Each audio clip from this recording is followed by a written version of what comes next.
এখান থেকেই আপনার হচ্ছে শশা বীজতলা থেকেই ফল দেওয়া শুরু করবে এবং এখানেই তার জীবদ্দশায় শেষ হয়ে যাবে।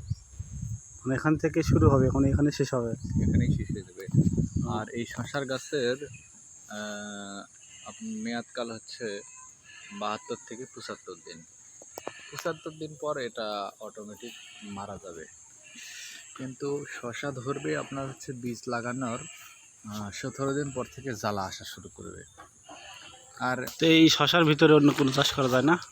না, এই শশার ভিতরে আসলে শুধু মানে এমনভাবে তৈরি করা হয়েছে, এখানে শুধু শশা ছাড়া আর অন্য কিছুই হবে না।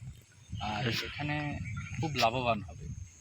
মনে করেন প্রত্যেকটা দিন এই শশা উঠাইতে হবে। মনে করেন আজকে 20 মণ উঠালো, আগামীকাল আবার 20 মণ উঠাইতে পারবে, এরকম হারে বৃদ্ধি পায় এবং ফল দেওয়া শুরু করে। আচ্ছা, এই শশা উঠানোর সাথে সাথে এই যে যেভাবে সিস্টেম করা আছে, হ্যাঁ, এখানে আর কি সবজি হতে পারে?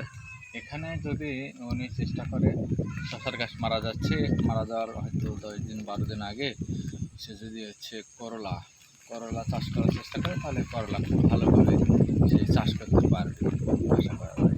আচ্ছা, ঝাংলা তো এইভাবে না দিলে অন্যভাবে দেওয়া যায় নাকি?